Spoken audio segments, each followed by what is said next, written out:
السلام الاخوات، كي دايرين؟ لاباس عليكم؟ اش اخباركم؟ نتمنى ان شاء الله تكونوا على خير وبخير. تحيه لجميع الاخوات اللي التحقوا بالقناه. تنقول لكم مرحبا بكم، وما تنسونيش من التعاليق الزوينه ديالكم، واللي ما مشتركش يشترك ويفعل الجرس باش يتوصل بالجديد ان شاء الله. اليوم عندي لكم واحد الوصفه خطيره خطيره خطيره، يعني منين نقول لكم خطيره الا عن تجربه ومجربينها شحال من تاع الناس، والناس تنعرفهم من لا فامي ديالي، وجربوا هذه الوصفه صراحه لقاو عليها استحسان كبير ولقاو عليها الشفاء.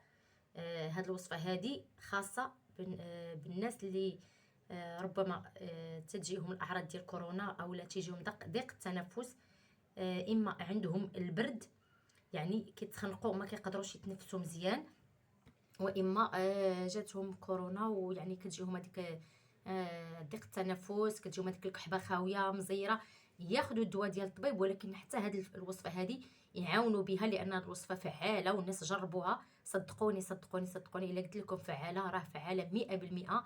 يعني كتخفف من هذاك الضيق تاع التنفس، وكتخفف من هذاك السعال الجاف. ومن الناس اللي جربوها وخدوها الاول ليله استعملوها حسوا بالراحه، والصدر ديالهم مرتاح، ولو كتنفسوا مزيان يعني الكحبه نقصات.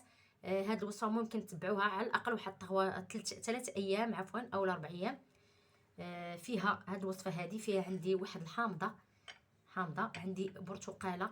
الا كانت برتقاله كبيره دير وحده كبيره، الا كانت صغيره انا عندي هاد جوج صغار غادي نستعملهم. وعندي هاد السكينجبير، زنجبيل طري. نتوما عارفين هاد الزنجبيل الفوائد ديالو راه مفيد مفيد مفيد بزاف، فيه منافع كثيره. عندي العسل الحر، اي عسل حر عندكم ممكن تستعملوه. وعندي هاد الوصفه فيها الخرقوم بلدي، يعني الكركم. انتم عارفين الخرقوم بلدي راه الفوائد ديالو حتى هي راه لا تعد ولا تحصى. دابا غادي ندوزو نصايبوا هاد الوصفه هذه. هاد الوصفه هذه غادي نقطع هاد الحامضه، غادي نقطعها قطع صغيره، وهاد الليمون تا هو غادي نقطعو. تابعوا معايا.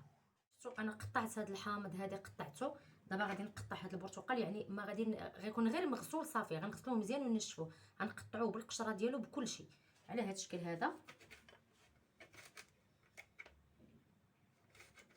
قطع صغيره.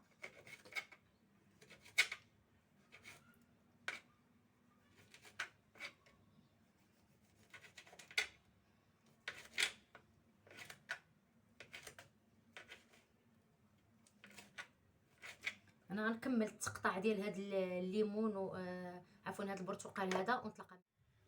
بعد ما قطعت هاد الحامض وهاد البرتقال قطع صغيره على هاد الشكل هذا، دابا غادي ناخذ هاد الزنجبيل هذا، غادي نقشرو شويه، نحكو منه تا هو غير شويه، ما غاديش ندير هاد تقريبا واحد جهد معلقه كبيره. نقشر غير شويه اللي غادي نستعمل. غادي ناخذ هاد البرتقال هو وهاد الحامض، غادي نحك عليهم هاد الزنجبيل، غادي نحك تقريبا واحد جهد معلقه كبيره.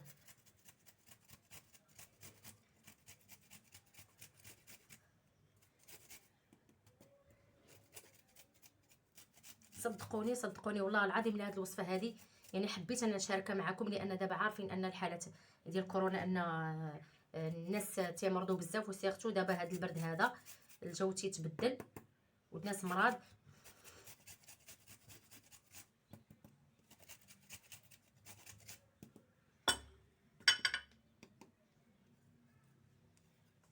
دابا تقريبا حكيت واحد تقريبا واحد المعلقه كبيره. دابا غادي ناخذ واحد القرعه ديال الزيت اللي غتكون معقمه مزيان خاويه، تكون كبيره. غادي نديرو فيها هاد الخليط هذا ديال البرتقال والحامض، يعني بحال غادي نصايبوا واحد المحلول يعني بحال السيرو، وغادي نبقاو نشربوه في الليل منين نبغيو نعسو. راه مفيد مفيد مفيد بزاف هاد الوصفه هذه، والله العظيم صدقوني الناس جربوها ولقاو عليها واحد الشفاء كبير كبير كبير كبير بزاف. الناس كانت فيهم كورونا وخداو الدواء ديال الطبيب، ولكن عاونوا بهذه الوصفه هذه باش دابا غادي ندير الكركم، واحد 2 معالق كبار ديال الكركم.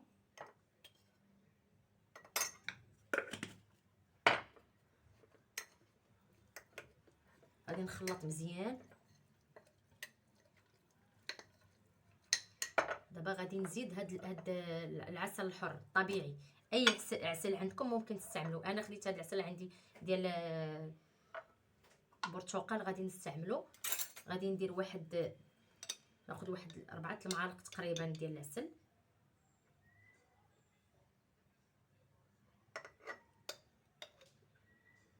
نديرو 4 المعالق كبار.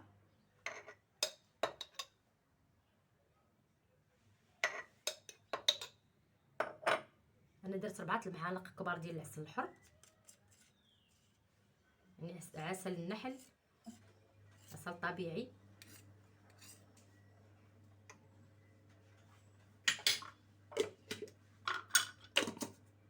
غادي نخلط مزيان هذا الخليط هذا. شفتوا نخلطو مزيان.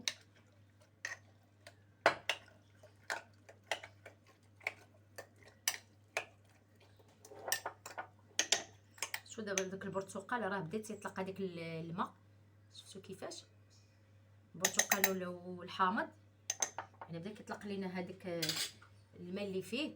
دابا غادي نسدو على هذه القرعه هذه وغادي نخليوها تقريبا الى استعملناها بالنهار غادي نخليوها حتى الليل بين ما يطلق لينا هذاك الحامض وهذاك البرتقال يطلق لينا هذاك الزيوت اللي فيه وهذاك الفيتامينات اللي فيه مع داك العسل الحر وداك الكركم. يعني غيولي عندنا واحد الخليط واحد السيرو طبيعي. غنخليوه تقريبا نهار قبل عاد نستعملوه بين ما يطلقوا دوك العناصر يتجانسوا مع بعضياتهم. من بعد مني غادي نبغيو نعسو، مني غادي نخليوه تقريبا نهار كامل اولا ليله كامله والغد عاد نستعملوه. غادي نخليوه نلقاو هاد القرعه هذه يعني داك العصير ولا كثير. في الليل ملي غادي نبغيو نعسو غادي ناخذ واحد الكاس ديال الماء سخون. انا ما عنديش الماء سخون دابا، انا غير غنوريكم. في الليل ملي نبغيو نعسو غادي ناخذ كاس ديال الماء يكون صغير، كاس ديال الشاي ديال الماء سخون ما طايبش بزاف، مهم سخون. وغادي ناخذ معلقه من هذا الخليط هذا وغادي نخليو غنديروها في هذا الماء هذا وغادي نحركو مزيان وغادي نشربوه. ولكن غنشربوه ونعسو، ما غاديش نشربوا عليه الماء. يعني نديروا هذه الوصفه هذه ونعسوا في نفس الوقت، نكونوا في الفراش يعني نديروها ونعسوا. صدقوني غتلقاو عليها واحد الشفاء كبير كبير بزاف. لان هذه الوصفه هذه مستعملين الناس وانا حبيت نشاركها معكم.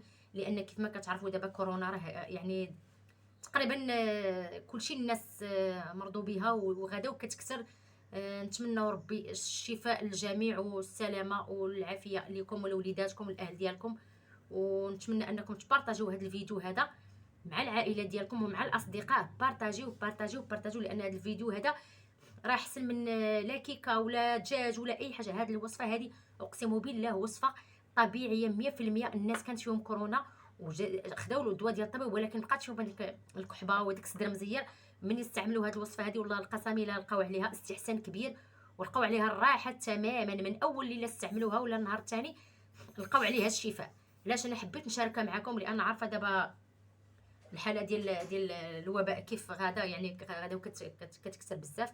المهم كنتمنى انكم تبارطاجيو هذا الفيديو مع العائله ديالكم ومع الاصدقاء وتبارك الله عليكم. ونتمنى ان الوصفه هذه اللي مريض تجيب ليه الشفاء ان شاء الله وتبارك الله عليكم. الى وعندي لكم عندي لكم وصفه اخرى ديال البرد وديال السعال وديال الصدر اللي مزير صدره. غادي نجيبها لكم ثاني في الفيديو الجاي ان شاء الله. السلام عليكم.